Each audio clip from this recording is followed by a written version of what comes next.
dito na yung pangatlong tulay na sinasabi ko.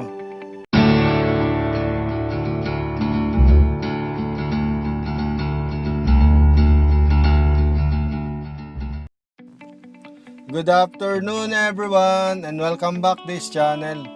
Nandito ako ngayon sa may Barangay Sapang sa Ternate, Cavite. Itong lokasyon ko, part pa to ng Barangay Sapang sa Ternate, Cavite. Tara, samahan nyo ako sa biyahe ko at mamasyal tayo. Ang direksyon natin ngayon, papunta tayo ng Nasugbu, Batangas. At dito tayo dadaan kasi dadaan tayo dun sa may tunnel ng Cabieng Tunnel. Yung kasing bundok na binutas para magkaroon ng way papuntang Nasugbu from Ternate, Cavite. Dati kasi walang diretso pero dahil na binutas yun, nagkaroon na ng daan. Pagka nandito ka sa Ternate, Cavite, hindi ka naiikot at mas malapit yung babiyahin mo pagka galing ka ng Ternate to Nasugbu, Batangas. Kasi dati dadaan ka pa ng Maragondon, tapos pupunta dun sa may Magallanes bago ka tatagos dun sa papuntang Nasugbu. Pero dahil ginawa nga ng daan dito, naging mas mabilis yung biyahe kasi mas malapit. Kaya naman ngayon, mas marami ng mga tao na nagbabiyahe dito. Dati kasi, nung halos bagong bukas to, pag dumadaan kami dito, madalang yung mga nakakasabay naming sasakyan. Pero ngayon, marami na talagang bumabiyahe dito. Kasi nga, nakita nila mas malapit. Etong nasa bandang left side natin na to, ito yung Ternate quarry site, yung nadaanan natin na gate doon, yun yung papasok doon sa may Ternate quarry site. Etong binabaybay natin na karsada na to, ito na yung simula nung papunta ng bundok. Pag halimbawa pupunta ka ng Puerto Azul o kaya pupunta ka ng Kailagni, ito talaga yung dati na daan. Kaya ito yung way mo pagka doon ang punta mo noon. Kasi yan lang yung mga talagang madalas pinupuntahan noon sa part na to. Yung Puerto Azul, private din siya, hindi ka rin basta-basta dyan makakapasok. Kung may para mga member din siya. At yung Kailagni rin, yung Kailagni Bay Resort, private din yan. At ang pag-aalam ko, mga member lang din. Pag hindi ka member, hindi ka rin basta-basta talaga makakapasok sa mga lugar na yan. Pero yan yung mga magagandang lugar dito sa Ternate, Cavite na mga pinupuntahan noon. Ayan, medyo malapit-lapit na tayo sa Puerto Azul. Ayan na yung mga sign ng Puerto Azul. Pagka nag-right ka dyan, ayan na yung pinaka-entrance ng Puerto Azul. Dire-diretso ka doon. Medyo malayo pa yung tatakbuhin ng sasakyan mo bago ka makapasok doon sa mismong ng entrance ng Puerto Azul. Tapos ito namang padiretso, ito naman yung papunta ng Kailagni Bay Resort. Kaya mapapansin nyo noon pagka bumabiyahe ka rito, madalang yung mga sasakyan kasi bihira lang yung mga bumabiyahe, yung mga pupunta lang ng Kailagni o kaya dyan sa Puerto Azul. Yun lang yung halos sa bumabiyahe noon dito.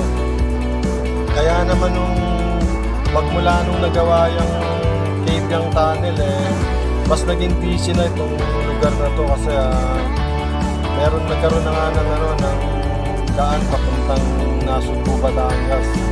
Kaya mas marami na yung dito dumadaan ngayon kasi mas malapit siya. Meron pala akong konting easy share sa inyo, lalong-lalo na dun sa mga kapwa ko biyahero na laging nagta-travel by land, tungkol dun sa mga kilometer post. Mamaya ituturo ko sa inyo kung ano yung sinasabi ko na kilometer post para ma-explain ko ng maayos. Kasi napapansin ko mas marami yung mga hindi nakakaunawa at nakakaintindi kung para saan at ano yung silbi ng kilometer post. Katulad yung nasa right side natin na yan, no? Yan yung kilometer post. Yan yung magsasabi sa'yo kung gaano nakalayo yung na ilang kilometro na yung natatravel mo from Manila hanggang dito sa lokasyon na to. At dyan mo rin makikita kung gaano ka layo pa or ilang kilometers pa yung babiyahin mo para makarating ka dun sa next town na kasunod ng bayan na binabiyahe mo ng highway na to. At ang isa pa dyan, yan yung palatandaan mo na pag yung kilometer post ay nasa right side mo, ibig sabihin palayo ka ng Manila. At pag yan naman ay napunta dun sa left side mo, ibig sabihin papalik ka ng Manila. Yun yung mga sign na tutulong ng kilometer post na yun. Kasi yung pinaka-zero ng kilometer post na yan ay nasa Manila, nandun sa may pantayog ni Jose Rizal sa may Luneta. Yun yung pinaka-zero niyan. Kaya mapunta ka man ng norte or mapunta ka ng south or kahit saan, na bumabiyahe ka by land, yun yung pinaka-zero na pinagsisimula ng bilang niyan. Kaya malaking tulong talaga na kung alam mo yung pagtingin ng or paggamit ng kilometer post na yan. Ayan, sana kahit papaano nakatulong yung na-share ko sa inyo at lalong-lalo na dun sa mga kapwa ko biyahero, kapwa ko riders, yung mga nagta-travel by land. Ayan, sana nakatulong yung na-share ko sa inyo. Malaking bagay yan, lalo na kung nasa ganitong area ka na bundok na siya, tapos wala kang signal, wala rin naman tao na mapagtatanungan mo. Malapakalaking bagay para sa iyo yan kung alam mo yung paggamit ng kilometer post or pagtingin sa kilometer post. Kasi alam mo na tama yung direksyon mo, patungo ka dun sa pupuntahan mo. Hindi katulad kung hindi mo yan alam, magulat ka na lang, hindi ka pa nakakarating dun sa pupuntahan mo, pabalik ka na pala ng Manila. Diba? Kaya sana malaking bagay talaga yan pag natutunan mo. Yan yung maganda pag mga nasa ganitong area ka na, kasi tignan mo wala kang makikita, mga puro green, mga puno, damo, tapos mga bundok. Kaya napaka-peaceful siya. Medyo magiging maingat ka lang pagdating sa mga kurbada, kasi siyempre baka mamaya bigyan mo yung sumulpot na yung mga nagka-counter flow na hindi kabisado yung karsada, tapos ang bibilis nung patakbo nila, mag-overlap sila, kaya mapupunta sila dun sa side mo.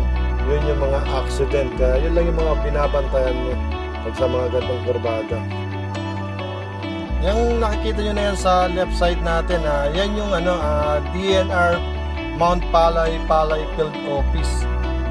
Kaya minsan pagka napadaan kayo dyan, makikita nyo maraming mga nakapark na mga sasakyan, kasi yung mga mahilig mag-hiking, dyan sila nagpa-park, tapos parang nagpapa-register yata dyan bago sila mag-hiking. Kaya yung mga mahilig mag-hiking yan, makikita mo sila dyan, nagpupunta dyan.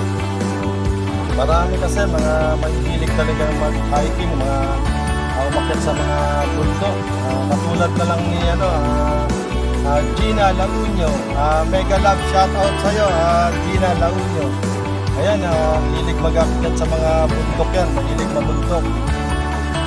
At si Pansky Laquachera, mega love shoutout sa'yo, Pansky Laquachera.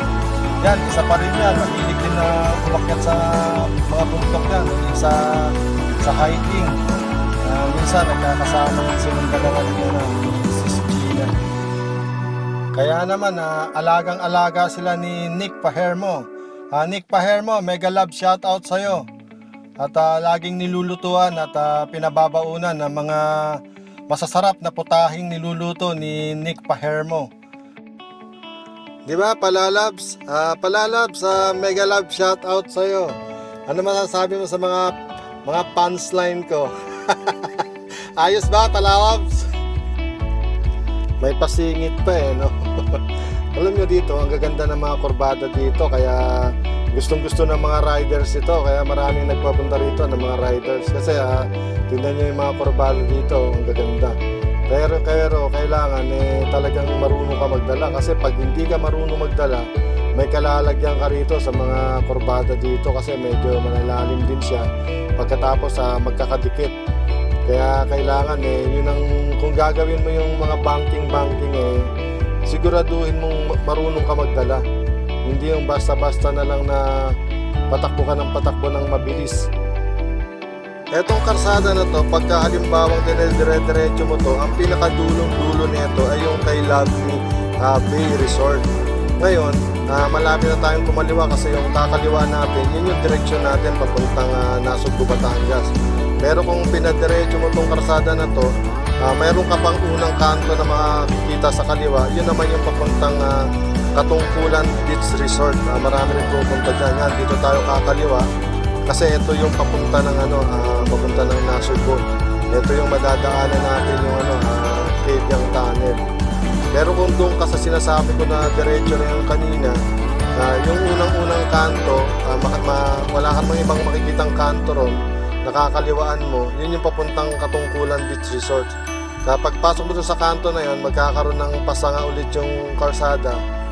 Yung left yung kukunin mo, ayun, diretso na yun. Marami rin pumupunta ron mga nagsuswimming kasi maganda rin yung maganda yung kanilang lokasyon. Eto naman, pag dinare-diretso natin itong binabaybay natin na karsada na to, ngayon madadaanan na natin yung Cavyang Tunnel. Yun yung bundok na binutas para magkaroon ng way papuntang Nasugbu. Yung Cavyang Tunnel na yan, mapapansin mo mamaya pagka daan mo dyan, laging maraming mga riders na nag-stop over dyan para magpa-picture. Dami mga nagpa-picture dyan sa tunnel na yan. Kahit yung mga nagbabike, mga siklista, yan, marami ritong pumupunta kasi maganda kasi itong lugar na to, talagang mapapasubo yung binti mo dito sa pagpadya kasi bukod dun sa mga kurbada na madadaanan mo, medyo mataas din kasi ito itong lugar na to, kaya talagang mapapasubo yung binti mo. Ayan, marami mga nagbabike, diba? May mga babae pa, talagang yung mga mahihilig sa magbike, yan, inaakyat nila ito kasi parang achievement mo kasi yan pagka nakapag-bike ka rito matarik ito. Talagang sabihin yung resistensya mo talagang tataas.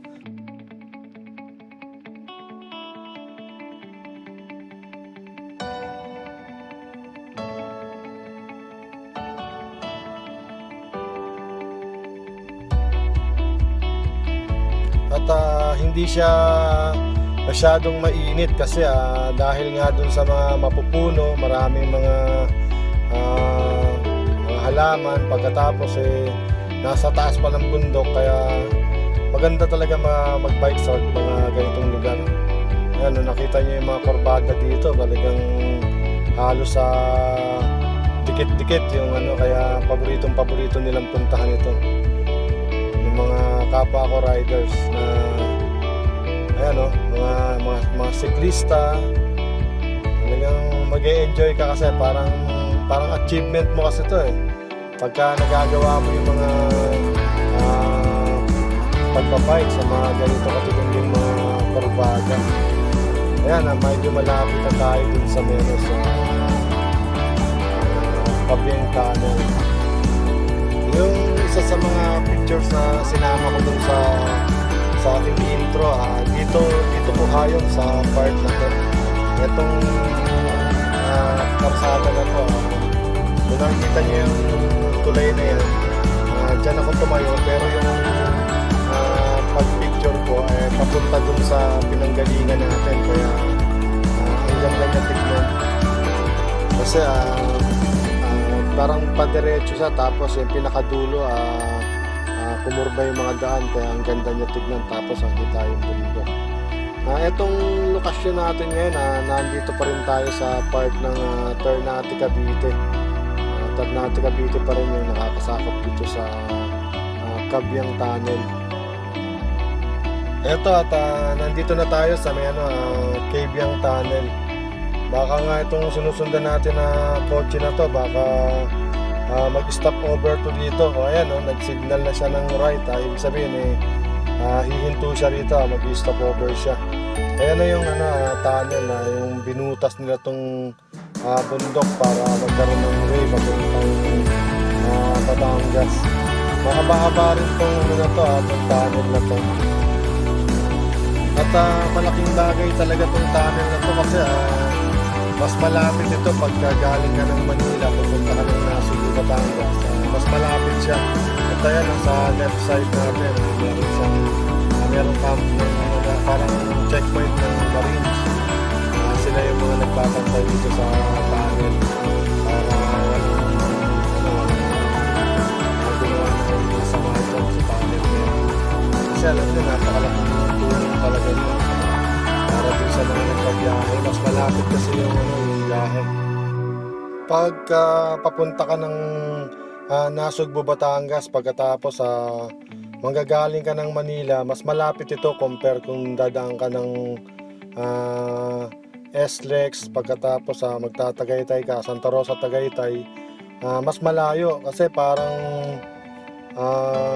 mula sa Makati hanggang din sa pinupuntahan ko, mga nasa 87 kilometer lang kumpara dun sa kabila, nasa 100 plus kilometers.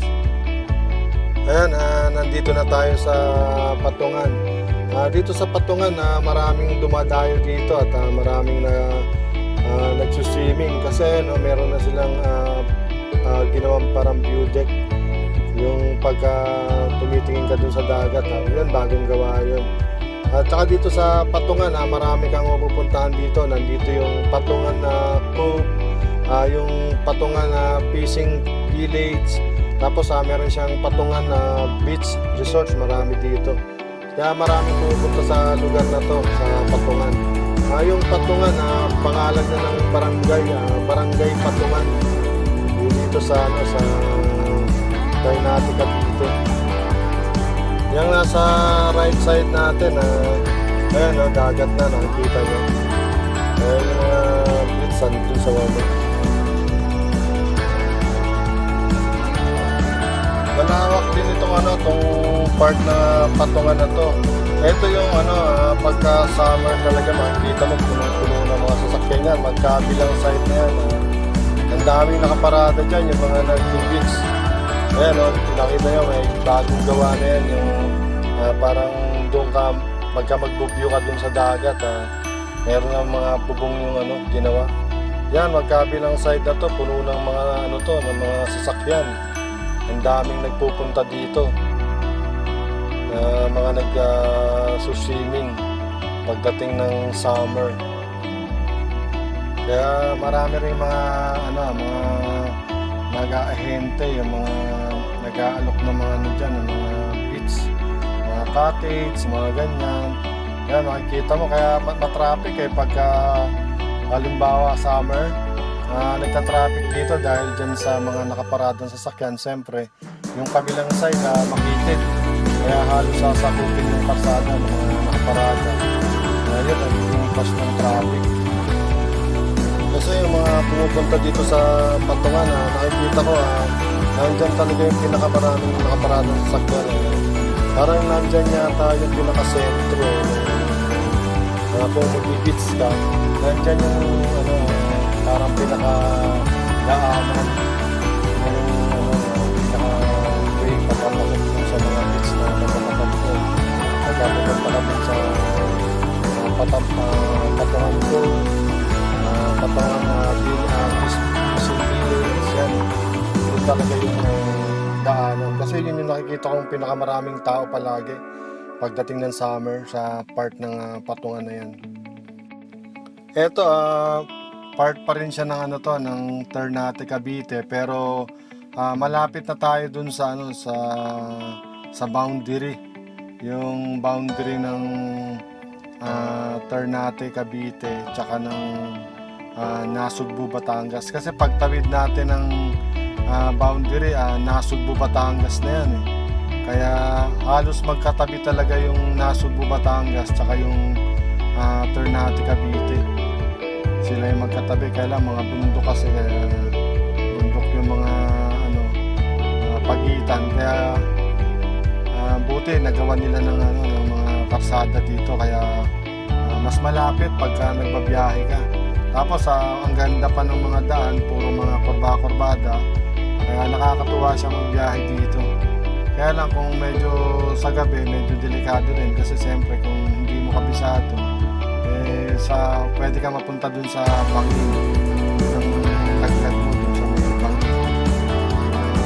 Kaya kailangan pagka bago ka nang bumabiyahe dito, medyo talagang ingat at wag hataw ng hataw. Kung kabisado mo, kagaya nga, mabagal yung sinusundan mo, at nakita mo open mo, pwede ka nang overtake kasi mabagal siya. Siyempre, para hindi ka rin naman maantala sa biyahe. Ayan, nakikita niyo, puro mga bundok na yung nakikita sa harapan natin. Kumbaga parang itong nasa right side natin, dagat, tapos itong nasa left side natin, puro yun, puro bundok na talaga yun. Kaya ito yung mga ginawa nila na inano nila yung mga gilid ng bundok para magawa ng mga karsada.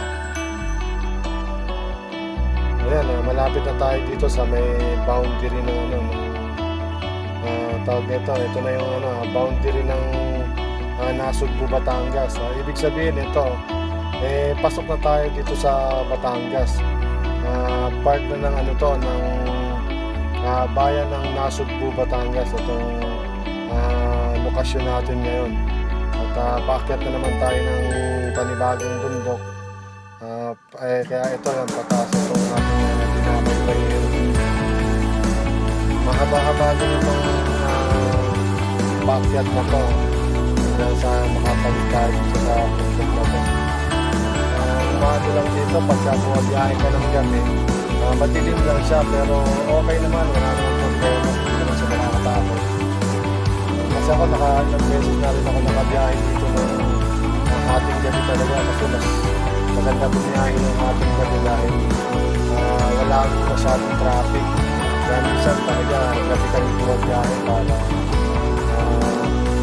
mas makaiwas sa traffic. Pero kung hindi ka sanay dito sa lugar na ito, natatakot ka kasi madilim talaga siya, sobrang dilim pagkadating ng gabi dito. Kasi siyempre wala naman itong mga ilaw sa gilid ng karsada. Kumbaga yung mga magiging ilaw lang na nakikita mo, yung ilaw ng mga sasakyan na makakasalubong mo, tapos yung headlight mo lang, yun lang, yung sinag ng headlight ng sasakyan mo, yun lang talaga yung makakikita mong liwanag, kaya napakadilim. Pero okay naman, wala namang problema kasi safe naman dito. Tapos yun, minsan may time na pag dumaan ka dito, pagi siya, kaya medyo, kasi siyempre taas ito ng bundok, kaya lalo na pagka medyo malamig yung panahon, talagang medyo pagi talaga siya. Kaya mas dapat mas maging maingat ka sa kurbada. Kasi siyempre kung may pag siya tapos ang dilim pa, minsan hindi mo na mapapansin kagad na kurbada na pala. Kaya mas maingat ka talaga pagka gabi ka bumabiyahe. Kaya maraming mga nagmumotor, lalo na pagka Sunday, talagang makikita nyo, ang dami talagang mga nag-rides dito. Sunod-sunod yan.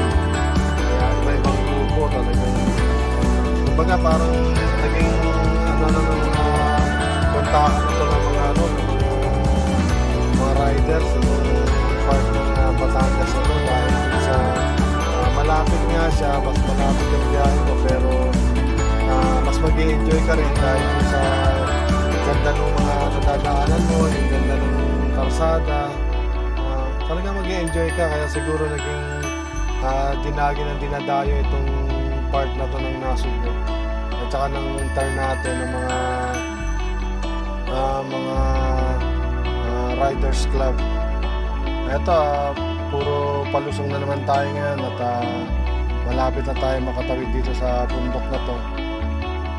After nitong bundok na to, ano na yan ang baba nito, ano na yung Pico de Loro na. Pico de Loro, Hamilo.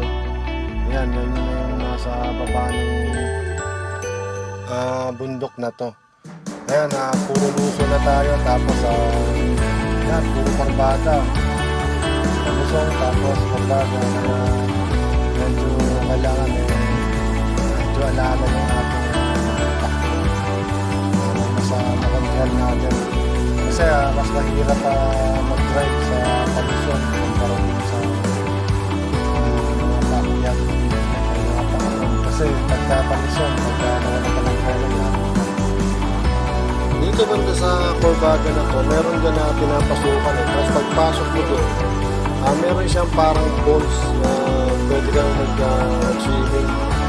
Okay naman, maganda rin yung lugar. Kasi nakita ko dun sa picture ng friend ko, nagpunta sila dyan. Nakita ko, maganda naman yung lugar. Pwede ka na makapag-swimming.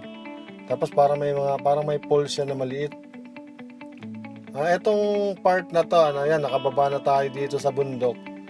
Etong part na to, yung pagkakaintindi ko dito, yung left side at right side niya na part na ng ano yan Hamilo, Pico de Loro yan.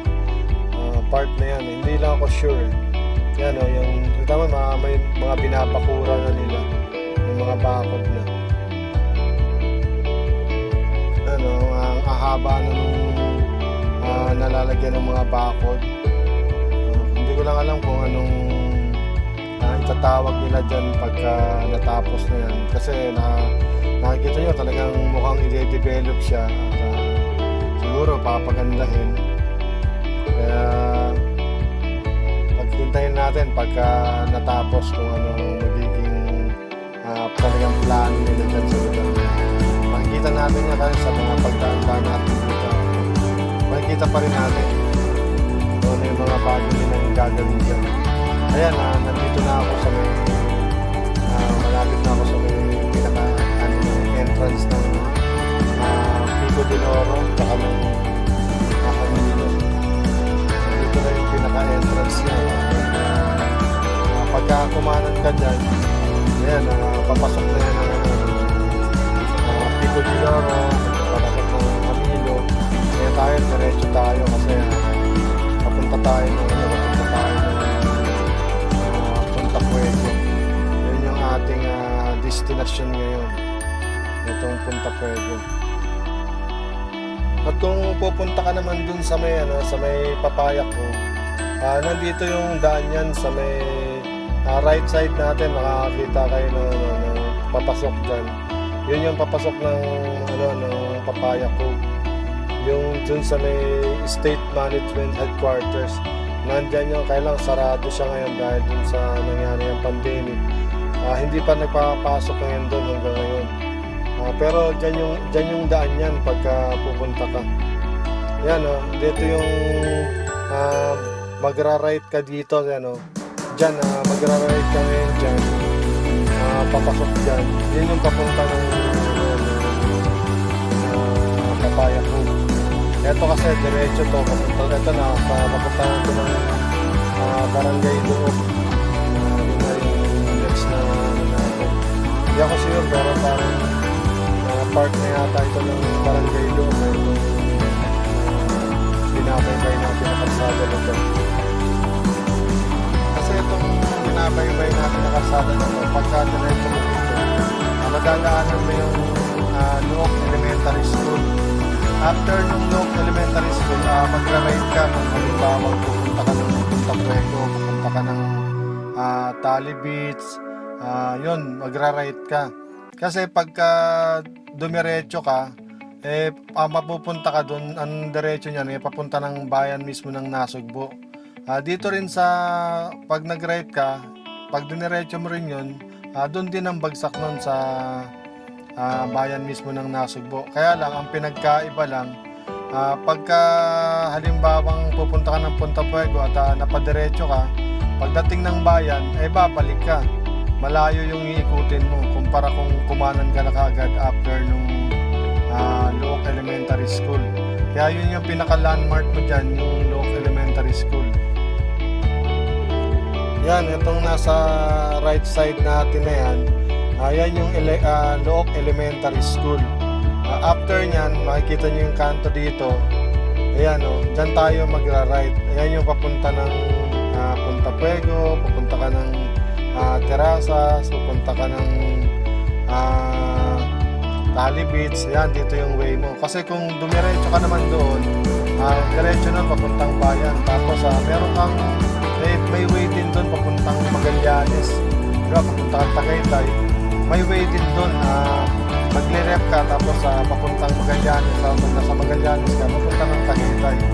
Kung nandun ka, mas malapit din. Pero kung Punta Puego ang punta mo, mapapalayo ka pag napadiretso ka mo. Ito talaga yung pinaka-best na way mo. Or halimbawa, pupunta ka ng Kalayo, kaya pupunta ka ng Munting Buhangin. Yan, dito talaga yung pinaka-mas malapit. Kasi madadaanan mo muna sila bago ka makarating ng bayan ng Nasugbo. Dito sa may Kalayo, marami ding pumupunta dito kasi marami ring mga beach resort dito sa part ng Kalayo. Yung Kalayo, pangalan yun ng barangay, Barangay Kalayo. Yun yung panilang barangay. Doon dito sa Kalayo, marami rin sa mga beach na mapupuntahan. Yan, pagka nagdire-diretso ka dyan, yan yung papasok ng Barangay Kalayo. Ayan, papasok ka dyan. Yun. Paikot din yan. Pero dito tayo, highway lang tayo. Yung papasok na yan, paikot yun. Maraming mga beach resort doon. Kaya mapapansin mo pagka summer, maraming pumupunta din yan. Mga pumupunta sa mga beach resort. Ito naman, dito lang tayo sa highway. Ito yung ating babaybayin papunta ng Palaytik. Kasi yung Punta Puego nakakasakop sa kanyang barangay, Barangay Palaytik. Yun yung ating destinasyon. Ayan, kung mapapansin nyo, yung bundok parang hinati. Ayan, magkabila. Makita nyo left and right nyo, makita nyo na parang hinati lang yung bundok para magawa ng karsada, para meron tayong madaanan. Ang galing din ng diskarte nila para magkaroon ng maayos na daanan. Ito, pagkatapos na naman natin kaninang umahon, ito pala nasa palusong na naman tayo. Ibig sabihin nakatawid na naman tayo ng panibagong bundok. Kasi puro pababa na yung ating binabaybay ngayon. Kaya nakailang bundok na tayo na tinawid. Hindi pa rin tayo nakakarating dun sa ating destinasyon. Ayan, puro pababa siya. Tapos ayan, eto na, patag na ulit. Balik na naman tayo sa patag. Tapos dito kanina, yung dun sa tinuro ko sa inyo kanina na papasok sa Kalayo, eto yun, paikot lang yun. Dito yung tagos nun, pwede kang tumagos dito. Yan, pag nag-ride ka dyan, papasok din yun sa may Kalayo, yung mga beach dun. Pupunta ka ng beach, halimbawa galing ka ng Nasugbo, tapos yan, nag-ride ka. Pero kung galing ka dun sa loob, doon ka naman sa kabila unang lalaki. Kaya kung kabisado mo, mas mapapadali yung biyahe mo. Kasi alam mo yung mga tao sa ito, paket mo naman ulit tayo ng panibagong bundok. Akyati na naman itong ating binabaybay. Puro paket na naman. Pagkatapos umakyat tayo, malusong na naman. Ganun yung daan dito pagka papunta ka ng Nasugbu at galing ka ng yung Ternate, Cavite. Or parang akyat baba yung mga daan. Kasi nga dahil dun sa mga bundok na dun pinadaan yung mga karsada sa mga bundok. Kaya yung style ng daan mo akyat baba, akyat baba. Dito nga minsan sa part na to, minsan may nadadaan ako dito na skateboard. Skateboard na dito sa Palusong, tapos mga kurbada. Parang nag-video rin sila sa mga pagpa-skateboard. Kasi nga naman, Palusong siya, tapos sa kurbada parang mas thrill para din sa mga skateboard. Ito nakakatag na naman tayo. Ang palatandaan ko dito palagi, pagka kumana na ako sa Barangay Lungo, pagkanan ko ron, bibilang ako ng 3 tulay. Yung pangatlong tulay, ibig sabihin malapit na ako dun sa destination ko. Kaya nakakadalawang tulay na tayo, kaya malapit na tayo. Nandito na yung pangatlong tulay na sinasabi ko. Ito na yung Tali Bridge. Ayan o, ito na yung Tali Bridge. Ito yung pangatlong tulay mula dun sa pagkanan natin ng Barangay Luok. Dito, pagkaahon natin dito, kakanan na tayo papuntang Barangay Balaytigi.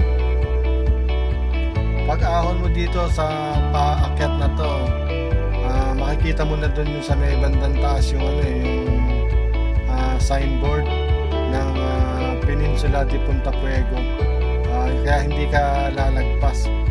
Ayan, nasa may left side natin, may signboard na. Tapos dito sa right side, yan, dito na tayo mag-aaray. Ito na yung papasok ng Barangay Balaytigi. Kasi pagka dumiretso ka doon, yun yung papunta ng papuntang bayan, papuntang Tali Beach, Terasas.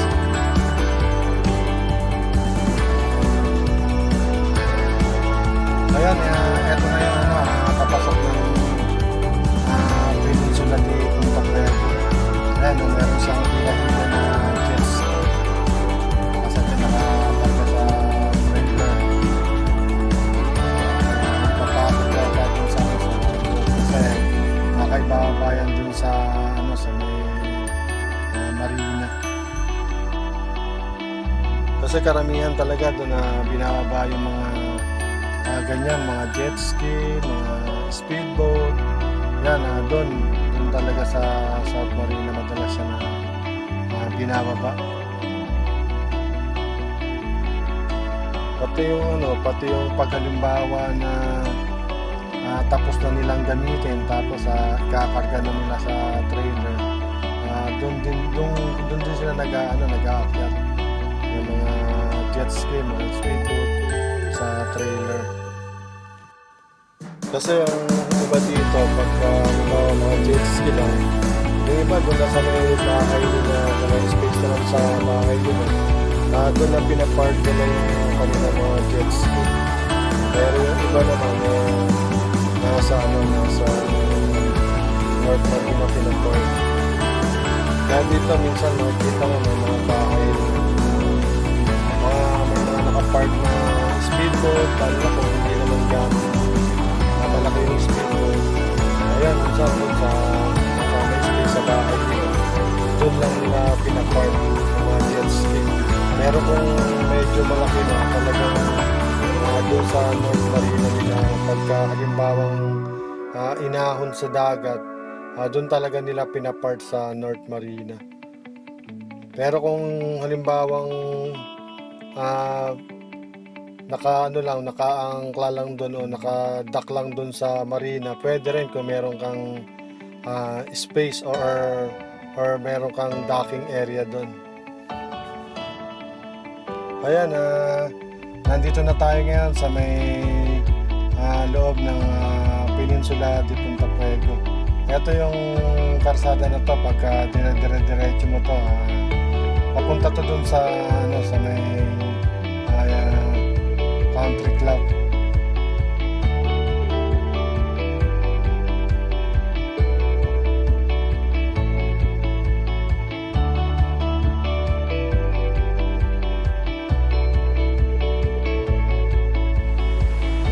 Ayan, kararating lang natin dito sa Punta Fuego. Ayan, no?